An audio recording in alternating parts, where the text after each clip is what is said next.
Ma'am cook ஆகல, அது cook ஆகல. இங்க பாருங்க. இந்த ஸ்கூல் டாஸ்கில் கம்ரு வினோத்லாம் செம காமெடி ஒன்று பண்ணியிருக்காங்க. அதை பின்னாடி பார்ப்போம். இங்கே பாரு சப்பாத்தி சுட்டுட்டு இருக்காங்க. சும்மாவே எப்படா யாரையாவது குறை சொல்லலாம் கேமராவில் வரலான்னு காத்துட்டு இருக்க வியானாக்கு டைம் ஆயிடுச்சுன்னு பாரு சப்பாத்தி எல்லாம் எடுக்க அது வேகவே இல்லை. வயிறு வலிக்கும், ஏன் மேடம் இப்படி சொல்றீங்கன்னு கேட்குறாங்க. ஓ நீ என்னையே குறை சொல்றியா, அந்த வரேன் இருந்துட்டு பாரு. உங்க ஷூ அண்ட் சாக்ஸ் அதை ஏன் நீங்க ஒழுங்கா போடல? உங்க டையை வந்து நீங்க ஒழுங்கா போடல. என்ன தங்கம்? பார்த்தீங்களா பவர் ஆஃப் பாருவை.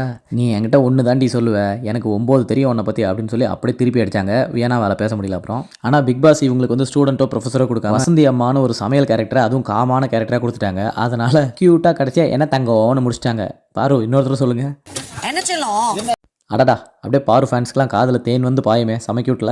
அதுக்கப்புறம் பசங்கள்லாம் இன்னும் சாப்பிடல, லேட் ஆகுதுன்னு சொல்லி கனி வந்து குறை சொல்லிட்டு அங்கே கத்திட்டு இருக்காங்க. உடனே மேம் நான் என்ன கரெக்டாக தான் சமைச்சிட்டு இருக்கோம், ஒரு சில ஸ்டூடெண்ட்ஸ் சாப்பிடல லேட்டாக சாப்பிட்றாங்கன்றக்காக எங்கள் சமையலே குறை சொல்லாதீங்க மாதிரி சொல்கிறாங்க.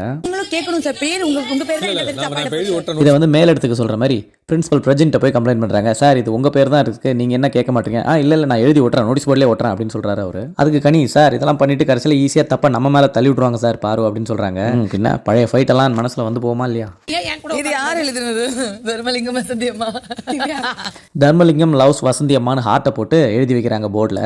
அதாவது பார்வையும் அமித்தையும் சேர்த்து வச்சு இதை பார்த்து ரொம்ப ஃபன் பண்ணிலாம் சிரிச்சிட்டு இருக்காங்க. இதை பார்த்து திவ்யா வெறும் ஹார்ட் மட்டும் இருந்தால் பார்த்தாது அதில் அம்பு விடுங்கன்னு ஓடி போய் அம்பு எடுத்து வரைகிறாங்க அதில் போர்டில். அப்போ வீக்கெண்ட் எபிசோடில் வந்து விஜேஎஸ் வந்து திவ்யாவை மட்டும் நல்லா வச்சு செஞ்சுட்டு பிரஜனோட ஒய்ஃபை கொஞ்சம் அப்படியே லூஸில் விட்டார்ல. இப்போ திவ்யா என்ன பண்ணாங்கன்னா அந்த அம்பை மட்டும் விட்டுட்டு ஓடி போயிட்டாங்க. சாண்ட்ரா கொஞ்சம் உட்காந்துட்டு சைக்கிள் ரைடு அப்படி இப்படின்னு சொல்லி ஓவராக உட்காந்துட்டு அதில் எழுதிட்டு இருந்தாங்களா. அந்த நேரத்தில் ப்ரொஃபஸர் அமித் வந்துட்டார். Good morning sir. ஆத்தாடி இப்படி மாட்டிக்கிட்டோமேன்னு சொல்லிட்டு தெரிச்சு ஓடுறாங்க சாண்ட்ரா. சரி கிளாஸ்க்குள்ளே போவாங்க பார்த்தா கிளாஸ் விட்டே வெளியே ஓடிட்டாங்க. அமித் போய் கூப்பிட்றாரு, யோ சாண்ட்ரா எங்கே போயிட்டீங்க அப்படின்னு திரும்பி கதவு திறந்து பார்த்தா அண்ணு கேட்டின தூரம் வரைக்கும் எங்கேயும் இல்லை. பிக் பாஸ் வீட்டையே திறந்து விட்டு வெளியே ஓடிட்டாங்களா என்னன்னு தெரியல. ஆனால் நம்ம கனியம்மா இன்னும் விடலைங்க. பாருவையும் எஃப்ஜோவையும் திருப்பி வந்து எவ்வளோ நேரம் ஆக்குறீங்க, ஏன் வந்து ஸ்டூடெண்ட்ஸ் எல்லாம் இப்படி லேட் பண்ணுறீங்கன்னு இன்னும் கேட்டுகிட்டே தான் இருக்காங்க. சரி இதே மொக்கையை எவ்வளோ நேரம் சொல்கிறது வாங்கன்னு சொல்லிட்டு கிளாஸில் ஏதாவது ஃபன்னாக இருக்கான்னு பார்த்தா அங்கே வந்து அமித் வந்து எல்லாரும் இங்கிலீஷில் தான் இனிமேல் பேசணும்னு சொல்கிறாரு ஒரு rules. Sir we will correct each other when we make mistakes ன்னு சொல்லிட்டீங்க. ஆனால் அவங்க எல்லாம் கரெக்ட் பண்ணிக்கிட்டு அதுக்கப்புறம் தான் மிஸ்டேக்ஸே பண்ணுறாங்க. இதுக்கு ஏதாவது செஞ்சு விடுங்க சார் கொஞ்சம். தங்கமே என் தாரகே என் இதயத்தில் இறங்கிய. அதுக்கப்புறம் சாண்ட்ரா கப்பில் ஒரு லவ் லெட்டர் வச்சு தர்மலிங்கம் நம்ம பாருக்கு எழுதின மாதிரி வச்சு கொடுக்குறாங்க. அதை நம்ம பிரஜன் தான் படிக்கிறாரு. இதை பார்த்தோன்னே தெரிச்சு ஓடுறாங்க. திருப்பி டாஸ்க் பண்ணுறாங்களாமா, அதுலேயும் ஃபன்னாக பண்ணுறாங்களாமா.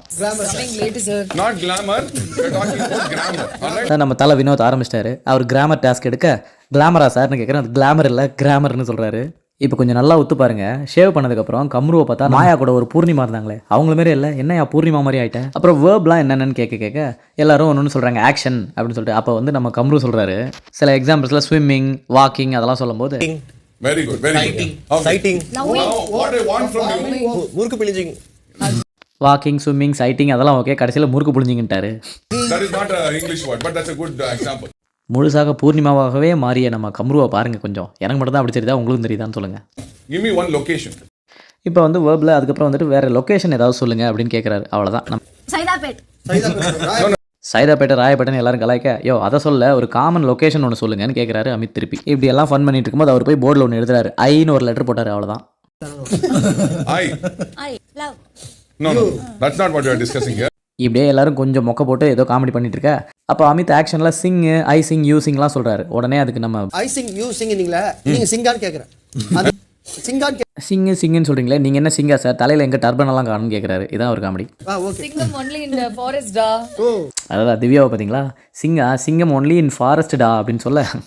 சூர்யா சார் சிங்கம் 1 சூர்யா, சிங்கம் 2 சூர்யா, 3 இவ்வளோ நேரம் லைவ்ல இதுதான் கொஞ்சம் ஃபன்னா போச்சு. ஏன்டா இதெல்லாம் ஒரு ஃபன்னாடான்னு கேட்டிங்கன்னா இவ்வளோதான் இருந்தது. நான் என்ன பண்ணுறது, பார்ப்போம் எபிசோடில் ஏதாவது லைவ்ல நல்லா ஃபன் வருதான்னு பார்ப்போம். கிளாஸ் ரூம் ஸ்கூல் டாஸ்கில் யார் பார்க்க நல்லா க்யூட்டாக இருக்காங்க பொண்ணுங்களா பையங்களான்றதை கமெண்ட்டில் சொல்லுங்கள்.